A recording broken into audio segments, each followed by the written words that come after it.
प्रणाम। सारा समय के आरटीवी शो में आपका स्वागत है। मेरा नाम है राजीव कुमार बजाज और जैसे कि आप जानते हैं बेनजीर भुट्टो जी का कत्ल हो चुका है। उनकी हत्या हो गई आज 6:15 बजे पाकिस्तान टाइम के मुताबिक रावलपिंडी में। जी हां, रावलपिंडी में उनकी हत्या हुई। याद रहे, बड़े दुख के साथ कहना पड़ता है कि यहीं पर इसी शो के दौरान 2 तारीख को, इस महीने की 2 तारीख को पंडित तारकी शर्मा ने इसी चीज की प्रेडिक्शन की थी। पंडित तारकी शर्मा जी हमारे साथ ही हैं, उनके साथ भी हम बात करेंगे। लेकिन आपने ये प्रेडिक्ट किया था इसी शो में 2 तारीख को, 2 दिसंबर को, कि हो सकता है कि बेनजीर भुट्टो जी शायद इस दुनिया में ना रहें। आपने in fact the line that you used, if I remember correctly, अगर वो उनके ऊपर जो भी असैसिनेशन अटेम्प्ट होगा बच जाएंगी तो ही प्रधानमंत्री बनेंगे। अभी ऐसा है राजीव जी कि 21 जून को 1953 को वो कराची में पैदा हुई। उनके बचपन को उनका नाम उनका पिंकी था। और आपको जानकर हैरानगी होगी कि जब हम इसी कुंडली को प्रमोद जी की कुंडली के साथ मिलाते हैं तो कुंडली के विशेषज्ञ जब अगर इस बात को सुनते हो तो वो ध्यान दें कि शनि 16 जुलाई को लियो में आया जी। और इनका शनि जो है, जो इनकी हॉरोस्कोप देखी गई, इनका शनि की महादशा चली हुई है 1995 से। 1995 से इनके ऊपर शनि की महादशा चली हुई है और उसके बाद 2 साल के बाद इनके ऊपर मुसीबतों के पहाड़ खड़े हो गए। कहीं ना कहीं उनके हस्बैंड जो हैं आसिफ सरदारी, उनको भी तकलीफों का सामना करना पड़ा। उनको अपने ही देश से बेदखल कर दिया गया। और शनि ने उसके बाद में जैसे ही 16 तारीख को शनि रेट्रोग्रेड होता है, कहते हैं कि जीवन और मृत्यु भगवान और अल्लाह के हाथ में है। वो जो चाहता है वही होता है। जैसे ही नवग्रह जो हैं आपके ऊपर उनका प्रभाव पड़ता है, वैसे वैसे आपका जीवन सक्सेस की तरफ या मृत्यु की तरफ या उस तरफ जाता रहता है। तो जैसे ही 16 तारीख को लियो पे यानी शनि जो है सिंह राशि में आया, शनि इनकी कुंडली में सीधे के सीधा मार्केश हो गया। अगर ज्योतिष के माध्यम से इनको सलाह दी जाती तो इनको अपना घर ही छोड़ना नहीं चाहिए था। अगर यहां नहीं इनके ऊपर अटैक होता तो कहीं ना कहीं इनका एक्सीडेंट भी हो सकता था।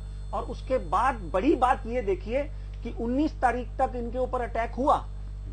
19 दिसंबर तक उनके ऊपर अटैक हुआ और उनका बाल भी बांका नहीं हुआ। मगर 19 तारीख को जैसे ही शनि रेट्रोग्रेड वक्री होकर इनके वापस दूसरे चरण घर में इनकी आयु के घर को, अष्टम भाव को देखता है, तो उसी वक्त इनके ऊपर 19 तारीख से लेकर 20 फरवरी तक ये शनि जैसे ही रेट्रोग्रेड पोजीशन से अपनी काल सर्प योग जिसको बोलते हैं, इस तरह की पोजीशन बनाता है, तो वो ऐसा समझ लें कि एक ऐसे नाग का रूप धारण कर ग्रह दशा रूप धारण करती है जिसमें आदमी के बचने के आसार कम रह जाते हैं।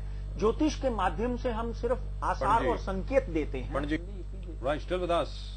तारकी शर्मा जी, आपसे ये सवाल मैं खुद पूछना चाहता हूं। मेरा खुद का व्यक्तिगत सवाल आपसे ये है कि जब इस प्रकार की कोई प्रेडिक्शन जब सच होती है तो आपके खुद के जहन में क्या फीलिंग आती है? क्योंकि किसी की मौत कोई अच्छी बात नहीं है और भले ही किसी की मौत की प्रेडिक्शन बिल्कुल ठीक हुई हो, लेकिन कहीं ना कहीं आपके जहन में आपको भी बहुत दुख पहुंचता होगा कि ये क्या हो गया।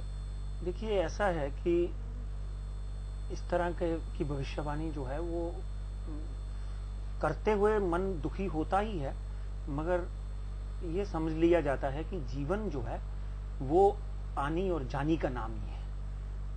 इसके लिए उस सही संकेत देना, सही मार्गदर्शन करना लोगों का, उसको बोल देना ही अच्छा है। पंडित जी, one final word from you before we say goodbye.